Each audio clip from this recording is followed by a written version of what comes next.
Good morning, folks. Thank you all for coming. How was the party last night? Yeah. Nice. Nice. You're here in spite of that. In spite of a night of partying hard. You guys are heroes. I wish I had gifts to throw to each of you. It's awesome. Thank you for coming. We'll get started. For those of you keeping track, this is the final session of a series of sessions we've done focused on Office 365 Advanced Threat Protection. And we've kind of saved the best for last. Actually, I say that for every session. But this one is awesome. We come bearing life jackets. Why? Because people, believe it or not, you are drowning. You are drowning in a sea of alerts. Do you like my metaphorical life jackets joke? Oh my God, rough audience. I know how this is going to go. OK. Perhaps I shouldn't introduce myself now. My name is Sumit. No, I'm kidding. Actually, if you looked at your agenda, as Sumit sitting here, who's supposed to lead off this session, unfortunately, he's got a voice problem. So you had to settle for a less well-dressed individual. I'm Girish Chandra. I'm the Group Program Manager for Office 365 Security. With me, my colleague, John Ingalls. I'm Senior Program Manager working on Girish's team. The brains of the operation, what can I say? All right. So over the next 45 minutes, we're going to talk about how those life jackets that I talked about, automation, and our SecOps focus, our post-breach focus in Office 365 ATP is going to help you get the best effectiveness and efficiency out of your security teams. Right?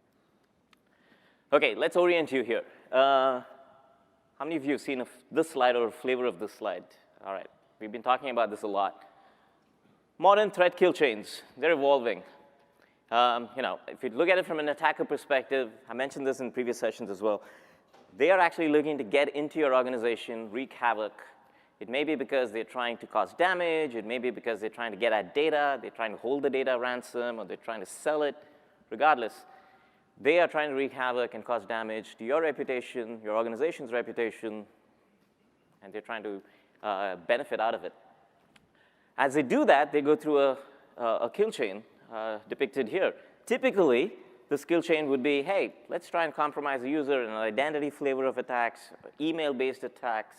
Let's try and then get somehow into the network of the organization. Let's land on an endpoint. Let's then proceed from an endpoint. Let's go laterally move towards other resources of value.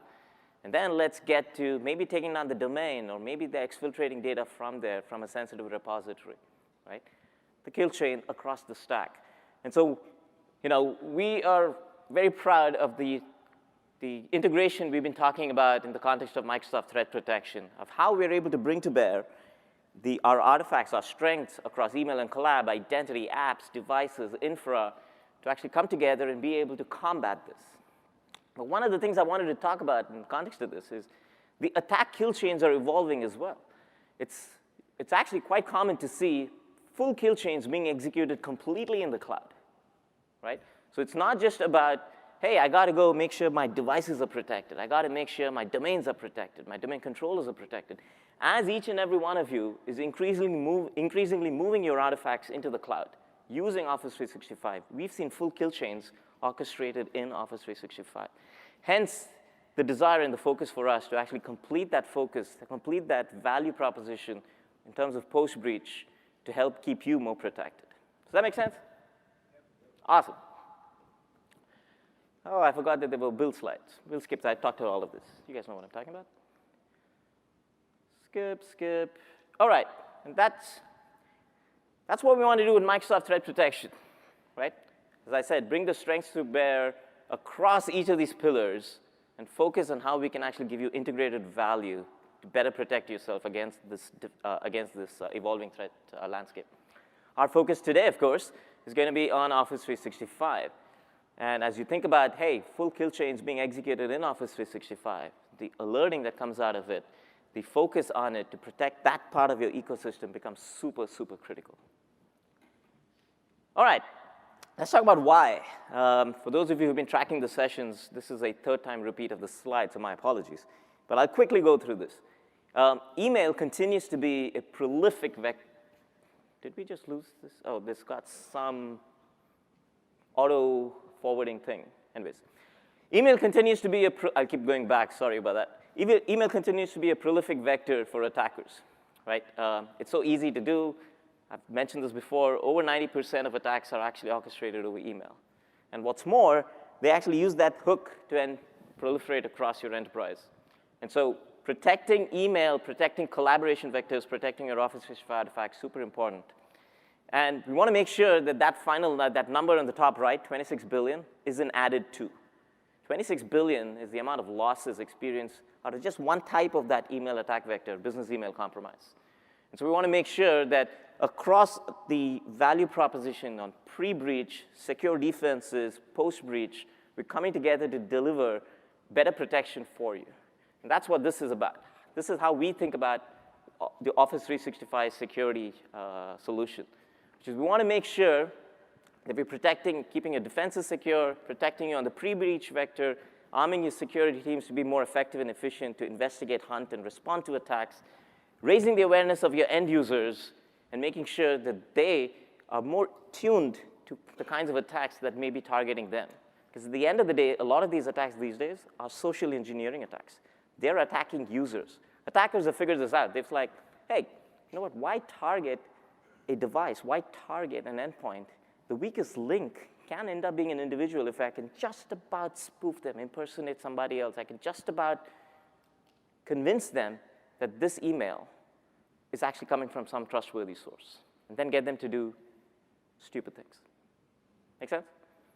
So we think about the following personas. Think about the end user. Got to get them well equipped to spot these issues. We think about the admin. How do we make sure they set the right policies easily to protect their organization? We think about SecOps. How do we improve the effectiveness and efficiency of SecOps? Now, different organizations are different.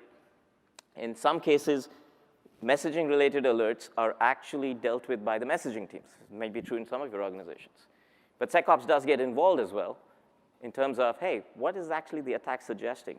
How do I make sure that I've fully thwarted the attack, that I've fully removed the attack's presence in my organization? And we deliver that through the following capabilities and skewing. Exchange Online Protection is kind of the core value prop. It comes with every Office 365 mailbox. With ATP 1, we actually protect from advanced threats, advanced phishing attacks, advanced malware attacks, advanced business email compromise attacks. But we also protect against advanced threats in other collaboration vectors, Teams, SharePoint, OneDrive, et cetera. We also have protection capabilities in the clients, Word, Excel, PowerPoint, et cetera. With ATP P2, a lot of the value we're going to talk about today is in that part of our SKU offering. ATP P2 is really our post-breach and training and awareness part of the SKU. We focus a lot on how do we actually make sure that that part of investigation, response, remediation capabilities is really spruced up. And so P2 includes P1, P1 includes the EOP. That's the way to think about it. Clear? I've had a lot of licensing questions come up, so I figured we'll put this slide up. OK. I talked about the kill chain evolving and being primarily in Office 365. Let's talk about how that looks like, right? So, you get it could be malware emails, it could be phishing emails that come in, and that's kind of the initial vector from an attacker standpoint. And we have, of course, defenses where we want to protect ad mail flow. Some of these attacks are actually crafted so that they're meant to bypass email delivery time protections. Classic example of this being, I'll send you an email as an attacker with a link. The link is actually benign at the time of sending the email. So all our mail flow checks are going to look at that email and say, well, the link is fine, right?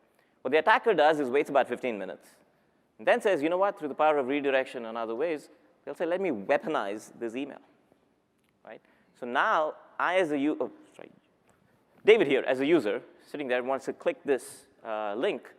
15 minutes later, he's actually going to be targeted with a malicious link that wasn't there when it actually passed through the system. For this reason, we actually have protection schemes, mechanisms, at the time of click, right? So we do this by wrapping the link so that when David clicks that link, it actually comes to our service. We look at the URL, we check its reputation, we detonate the URL, we figure out what the site is trying to do, and then we say, David, this is safe, go, or David, this is not safe, block. Make sense? So it's about protecting at mail flow and at time of click. And then if something does indeed get through, imagine you're an EOP-only customer, something I do not recommend, by the way. In the world of today, if you don't have advanced threat protection of some sort, you are waiting to be owned. Seriously. So please, please, please protect against advanced threats. So let's say you're an EOP customer.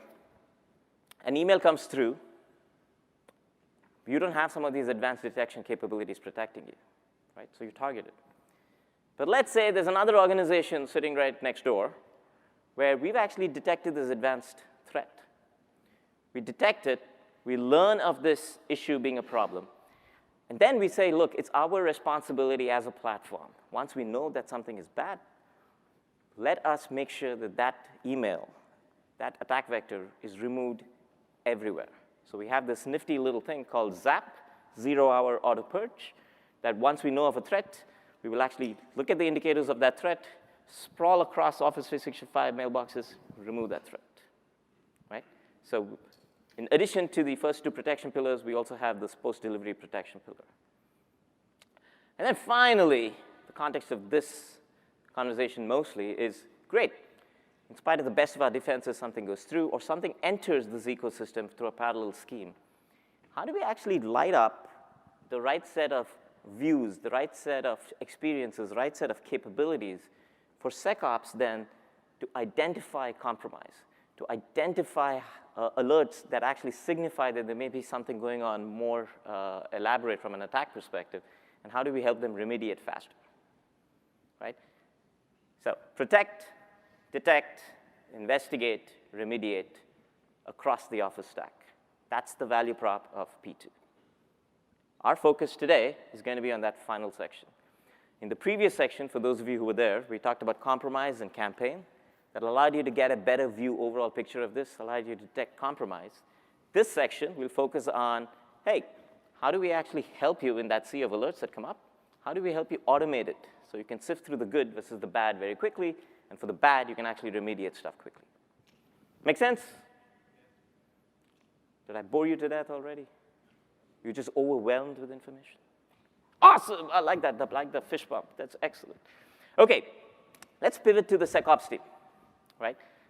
This is a typical way we've seen a lot of customers structure their SecOps teams, at least the big customers, right? And this can vary, but largely this holds true. You have, each of these teams are focused on, hey, how do I prevent threats? How do I triage, investigate, and hunt? The prevent is left largely to admin teams. But triaging and investigating alerts and hunting alerts, they come down to SecOps tiers. Typically, tier 1 of SecOps, which is the largest number of individuals, they are looking at an incident queue, an alert queue, and their biggest job is to say, let's triage this quickly. Is this alert indicative of something bad, or is this a benign alert? If it is something bad, how quickly can I actually take a response action?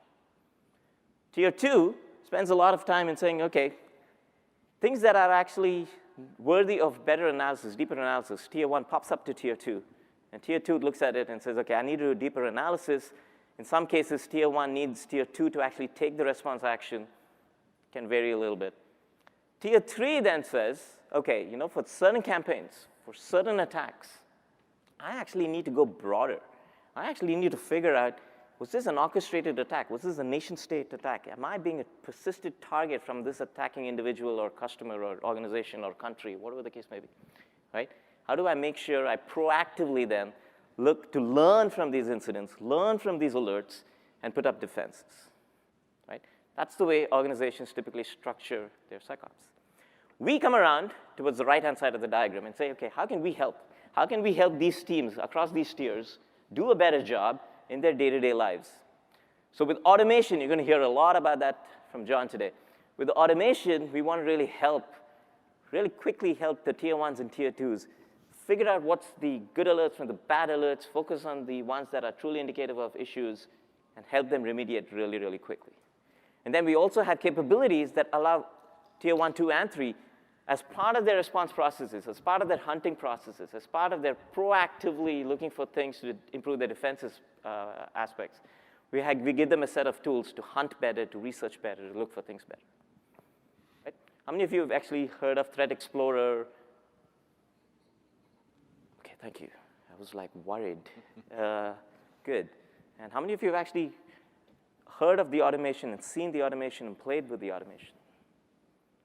Okay, a few of you. So this session will be very valuable. Okay, let's orient you one final way before we actually get into the meat of things. This is the day in the life of a typical SecOps person. In some cases, the messaging person for messaging-specific alerts. But this is how it goes. Alerts come in. They had to quickly figure out how to analyze those alerts. What does this alert mean? Is it good? Is it bad? They got to investigate this, right? How did this come through? What failed? What is it telling me in terms of the success of the attack? They got to assess the impact. Who was impacted? Which users were impacted, right? They got to quickly contain it. Sorry, I clicked that one too early. They got to quickly contain it. Contain is an interesting one. It doesn't necessarily happen as this step here at the end, though there are contained steps that happen there. Sometimes it may be so obvious that it happens soon after the analysis of the alert. You do have to take a quick containment step, right? But for the purposes of this flow, we'll keep it here. And then there's response, of course. How do I respond to remediate the threat? So the first two typically done by tier one, using a tool, and we've provided experiences to make this better. In the case of email-related alerts, we look for email headers. We give tools that make it easy to download these emails, view these emails, assess the impact. Tier one uses that Threat Explorer tool I just referenced earlier to make this really, really useful. And then when it comes to taking actions, they may actually bump things up to tier two. And for proactive analysis, for hunting, not shown here, tier three may get involved, right? This isn't the day of the life of security operations teams. Day in, day out, right? How many of you believe or experience that you have a alerts problem coming out of your organization? All right, you know this. So you are indeed drowning, you know this. So you're looking at us and saying, hey, Girish, your products need to do a better job of raising alerts properly, of helping me sift through these alerts better so I know which ones to focus on, and helping me deal with them with a higher throughput than ever before. Last year, before we had the automation, we actually put out a paper working with Forrester, and they did a total economic impact study. And you've seen this in some of the handouts that we've been offering.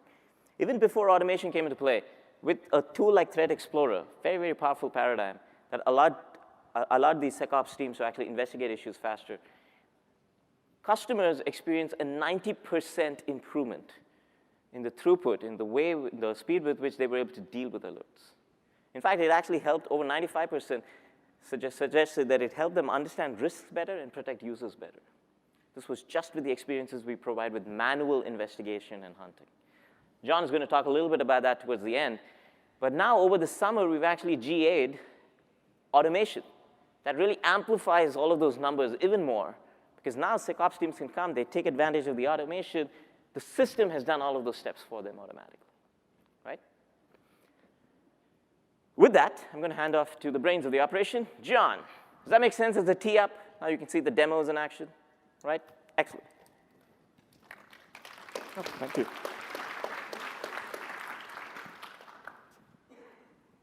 All right, helps to actually turn on the laptop.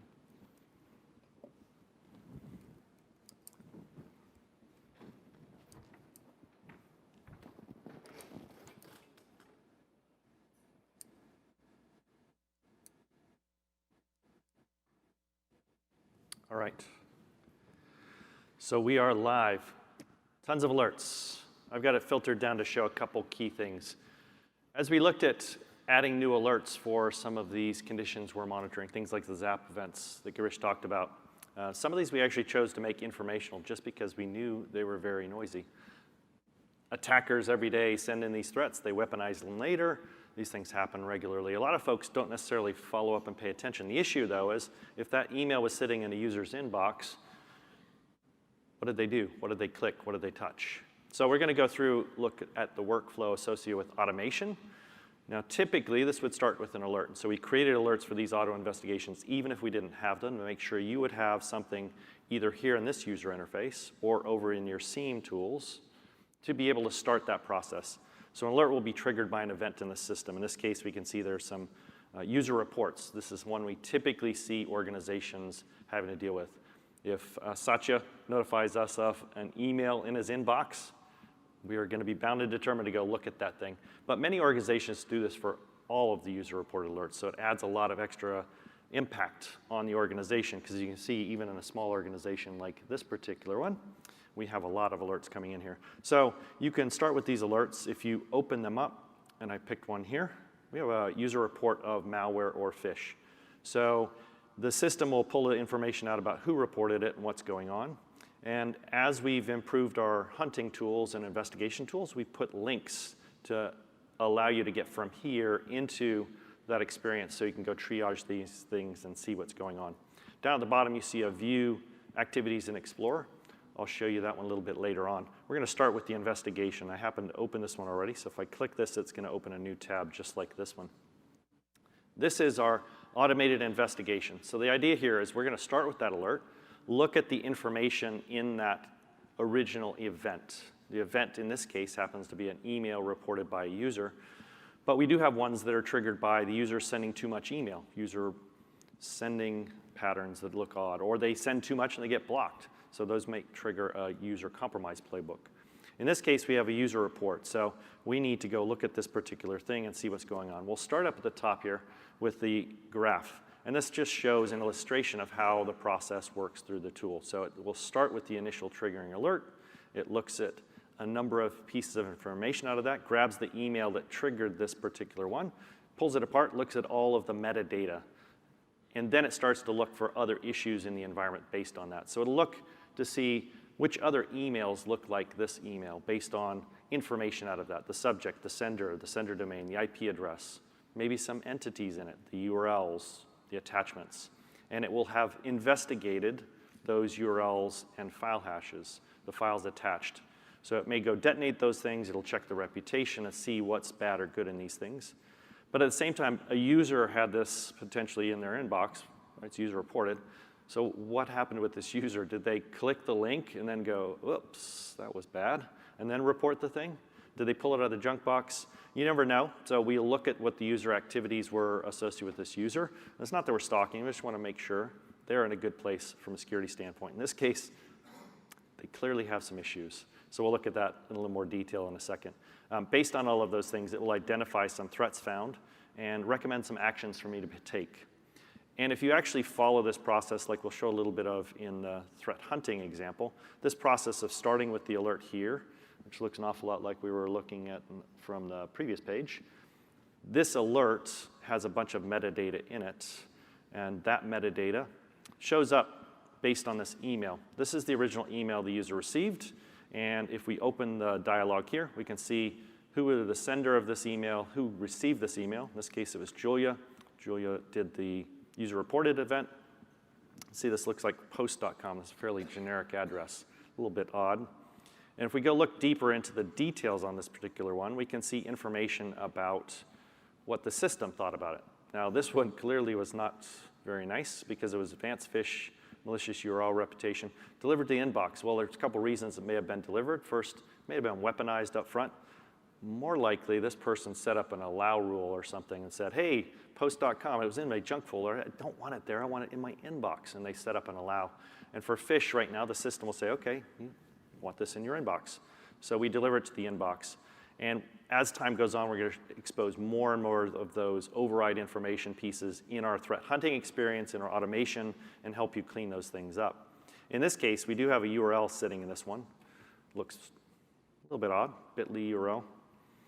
We can go look at that one if we want. If I click here, I'll open up a new version of Explorer looking specifically for messages that have this particular URL. I won't do that yet because I want to show you a couple other key things. As a security operations person, in this case, I have a user-reported item. But what if I didn't? What if I suspected something was going on? In this case, we have the ability to go view headers in this email or even download the email if we have the proper permissions. And so this ability to go into any email box and look at the headers of that email will greatly speed up your analysis because you can see the metadata associated with that, see where it came through, see if it authenticated, and very quickly and easily analyze this thing from your central location. Now, we just recently added this in the last month, the download email capability. We worked with the Exchange Online team to be able to instrument this one, as well as we're working with the Outlook Web Access team to give you a preview here soon. But this lets me, as a security operations administrator with the right preview privilege, which is not out of the box, be able to go and grab this email from a user's inbox, because this user was, say, in Europe or over somewhere else overseas, maybe they were busy in a meeting. I don't have the ability right now to be able to look at this. So it gets me access to this thing.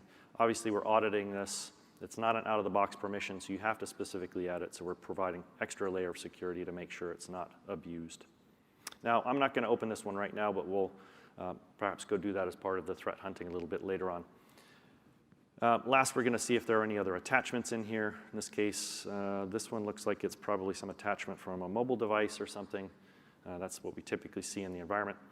And then we have things like the email timeline, which show us information about this. And here, looks like Zap must have moved it over to the junk folder, and the user was trying to get through to that URL quite a bit. So this user clearly had some problems, and they may have done some other things in here. So let's go look at that in just a second. Let's finish looking at the email here. Based on the information we saw in that particular email, we have a number of things we looked at. So we've got the cluster ID. That's the way we identify the message itself in terms of what the message looks like in the body. We've looked at the subject and the sender.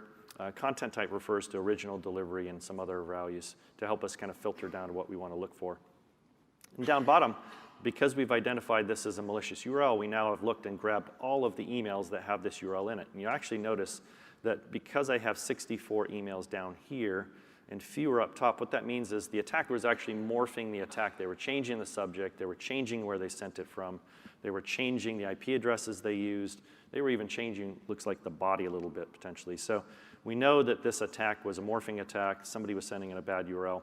We can actually drill in here if we wanted to, get some additional details. We see a volume anomaly. What that means is there was a spike in traffic. So there was maybe a little bit of traffic, suddenly a big bump in the amount of traffic coming in. We see from the graph, this will actually expand if I had more dates available in this. But suddenly out of the blue on the 3rd, we had this volume of emails that looked like they had this particular URL in them. If we wanted to, we can go look in the Explorer experience. Again, we'll show that in just a minute. And then here, I can actually sift through the URLs, see what the state, sorry, not URLs, emails, look at the state of these things, even drill into each email like I just did a second ago. So this gives me a very quick ability without having to switch screens to get all of that stuff in one place. Typically, this would require me to do multiple searches, open multiple windows, and we've tried to really consolidate that to minimize the number of clicks an administrator needs to do here. Now, I talked about the user having an issue. In this case, it looks like there's actually two. So in this case, we have two users that are identified as at risk. It did review Julia. In many cases, when I look in our own environment, don't see a lot of stuff there. There's typically very little there. In this case, Julia happens to be pretty much in trouble. So this probably is a case where I'm going to have to go reset Julia's password because she's done a lot of malicious things, including sending some malicious mail. We do provide some additional drill-in details here. And you'll notice as we look at this, we have activity from anonymous IP addresses, impossible travel, mail forwarding rules, some data exfiltration. One of the techniques we're seeing is people will actually get a user's credential to go into Office, and they'll set up a forwarding rule and redirect some or all of the user's traffic to another mailbox somewhere else. This is important for them because it's their way of setting up persistence. So even if you manage to reset Julia's password, they still have a mechanism to get the email from somewhere else, get it through Julia's mailbox, and obtain it from some other location. In this case, we can actually drill into view the raw event data that the Office system log. This is actually out of the audit activity log, which we go investigate, look for events associated with Julia. So if we actually scroll over here and look for what's going on, we can see that there's a forwarding address sending Julia's mailbox. And the key thing we're looking for right here is where is this stuff going? So it's actually going to, looks like that email address we saw as the sender earlier. So somebody's now exfiltrating data out of Julia's mailbox, sending it over to their location, and now have access basically to anything Julia's getting there. So obviously we want to make sure these types of problems get identified and we go clean them up. As the system identifies these problems, it triggers up and queues a set of actions for me to go clean these items. And so here you actually see turn off external email forwarding. So I can quickly and easily here go and shut off Julia's forwarding rule without having to contact Julia, without having to run PowerShell commands and things like that. In the same fashion, it'll look at those emails it's seen, and it'll say, look, there's a phish threat, volume anomaly threats, things like that for these emails. This is the original email. We have clusters down here. So it's already queued up all of these things for me to go approve the actions. And I can just simply go in here, click through, and put whatever comments I want. And I also have the ability here to export information from this and store that for longer periods of time. Now, I just triggered the actions. It's going to run off, put those into a queue in the back end, go clean up the email. And I now have cleaned up the scenario. I can take the data, export all of this information out, and make sure I have it for my case. Now, the system also does tell me what it's done, and it shows me all of the things it's checked. And if you notice here, it's actually looked at many different things. User delegation, it's investigated Julia's activities, it's looked for outbound malware, DLP violations. So we've done a number of different analyses, and we actually have a brand new user compromised playbook, which actually drills even further. So as we get into the next couple of quarters, we're going to see a lot more things where these things interact. These playbooks will launch each other, interact. So if we see a little bit of detail here, we can actually launch a user compromise investigation, and that one will have the ability soon to go reset Julia's password from here. So this gives us a great way to understand what's going on for this user-reported item, gives us a verdict on the email, gives us a verdict on the URL, gives us a quick way to clean it up. There are a number of other investigation types that the system will do for me as well. This is a good classic example of an attack that was super popular. It's not quite as popular these days with phish being so important and a big focus for the attackers. But nonetheless, malware is a key threat to my organization. And here I have a malware item that got delivered. Just like URLs, I can weaponize a file by having it run macros, have a URL in it. And we see this increasingly pop up as an issue because we've gotten pretty good at detecting bad URLs in the body of the email. So the attackers figured, I'll just jam the URL into a PDF or a Word doc, and I'll send that on in. Or maybe have the Word doc point to a share of a file with the URL in that. And so we'll actually go analyze and detonate that, put that file in a sandbox environment, understand, analyze it, detect it after delivery in this case, because it got weaponized after I deliver it to the user, and we found it and cleaned it up. Now this one I've actually clicked open the investigation here as well, just for speed of loading. You'll notice again we have a Zap malware alert. I can click over and see that alert as well if you wanted to see that, but same thing we were just looking at. So let's look on, it's done some investigation on emails, so it sounds like here it's got a handful of emails, but it's also found that there's a user compromise. In this case, there are two different users. It looks like here, it's caught Julia again, so Julia really is having trouble this week, and Dina. So Dina wasn't the one in the previous investigation. And one thing we've done here is in the background, as we found this malicious file, we actually reached out to Defender. We've communicated to him and said, hey, here's a file, go look for it in your environment.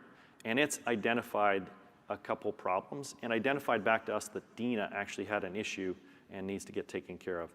And as we do that process, Defender's information comes back in here. It's shown in the Machines tab, so I can go quickly click over and see what's going on in Defender. And so I have this ability now to go click over, understand what's going on. I'll click into it real quick, but I'll go back here and finish up while it loads. So Dina's machine has issues, as well as Julia's. Defender and their auto investigation go clean that up for me. So I've got this neat integration I can turn on to make sure my Defender environment's working with Office. It's sharing data back and forth to identify these problems, clean up quick. So let's move on and look real quick at a couple different investigations we have here. I filtered down to show just what this list looks like. We built the list so you can go manage the queue here.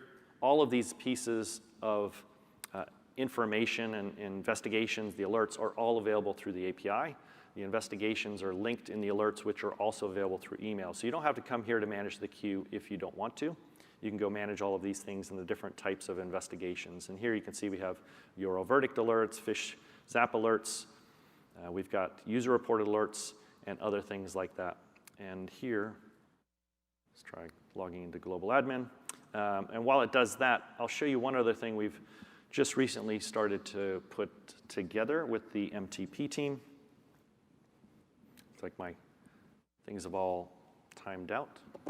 So we're working with the MTP team. We're providing all the data out of these investigations, out of our hunting experience, over to Microsoft Threat Protection, which is stitching it together across Defender, across Azure, and Office. And we can see from this that we have a number of items we need to go take care of. Let's just snooze that. And we've got 3 different investigations here. And these different investigations have been basically triggered off by this thing. And we have some investigations, in this case, that linked over to Defender. And the Defender part actually auto-remediated for us. So it took care of the machine. It's cleaned up that. So the machine is no longer a threat to my environment. And now I need to go take care of these other ones we've seen. This correlation process is one we've been working on with the Defender team. And we're working with them to bring Office incidents into play so that these multiple investigations, the malware and the user reported, will actually link together in the Office console as well. So this shows me that roll-up view. I've got the alerts, I've got the machines, I've got the users all in one place for basically my whole organization across these different solutions. So it'll greatly speed up your security operations process, no more hopping across multiple consoles. Going back over to Defender real quick, this actually shows the Defender investigation associated with this stuff. And I could get there from the Office console. I could get there from the MTP console, just like we saw a second ago. So I've got this great ability now to go quickly zoom from the cloud down to the machine, get back up, and deal all with these things very, very quickly. So that's a quick overview of the auto investigations. Let me just switch back to our presentation. And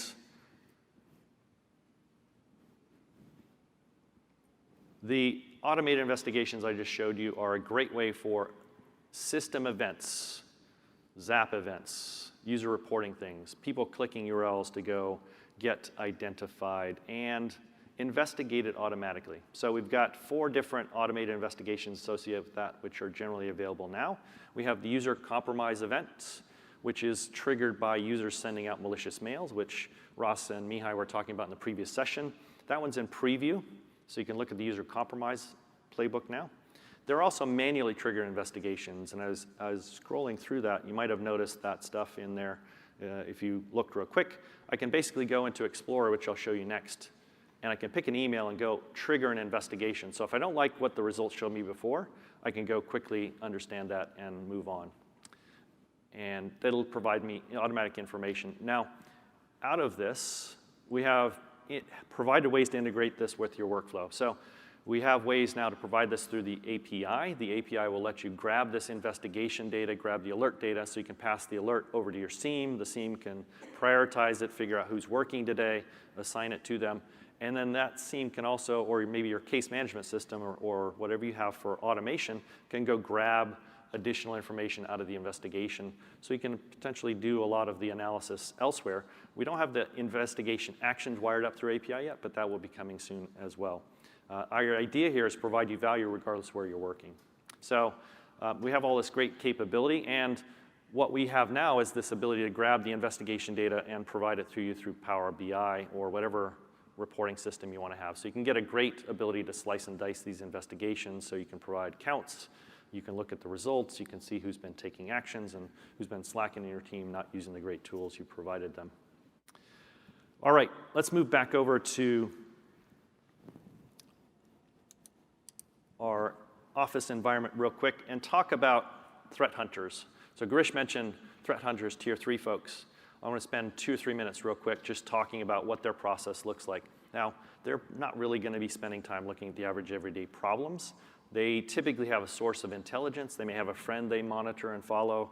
Like in this case, hey, Jacob's now said there's a Bitly attack that's using security notifications, and I need to go check out that stuff. I trust Jacob.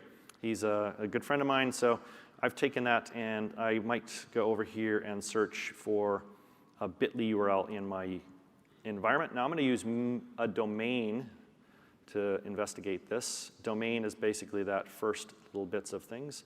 And he said it was based on a security notification. So let's just put security as a quick placeholder there. And you'll notice here I quickly get some hits.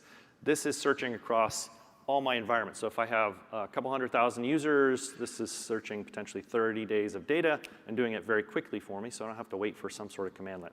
And I can very quickly zoom into the details on these things and see what's going on. So we have these things like the security breach notification. We've got those details in here that we saw earlier. We can look at the email timeline, see if the user did anything. In this case, this particular user, which is Zaki here, Zaki is actually in much better state. He didn't click through everything. I've got, likewise, that ability to look at the URLs and investigate those. So I've got this great capability to zoom in and things. But as a security investigator doing this threat hunting, I might need to pivot the investigation. So in this case, what if I thought this was an attack which maybe is morphing as well? So I go in here, change my URLs, and you always want to make sure to refresh to get the latest list. And if I go through and look at that, it looks like I've got some additional items in the graph. So let me see what else is in here. If I scroll up, it was way down below because I'd been down in that list. So here, looks like we have some ski pass issues. If we look at this one, it doesn't say a security notification, but if I look, it looks like it's coming from, this one's a forwarding issue. So this is apparently where it's catching that user had forwarded this stuff off. So it was catching the outbound stuff. If we go look at Sumit here, see what Sumit's been doing, we can actually look and see at the internal users as well. In this case, we have a Yahoo address. It's not that post address we saw earlier. And we've got the details on this one. It looks like we've got a different bit.ly address and a different sort of thing. I can go view and download the email again here. In this case, I'll click through and do that, kick it off. And this gives me the ability to go investigate and understand and analyze that stuff in a little bit more detail. Likewise, here I can go to the email timeline. In this case, Sumit's a good guy. He didn't actually click on things, so I can be reassured. He at least doesn't have problems. And then if I needed to, I can go analyze the particular email. I can go check it out.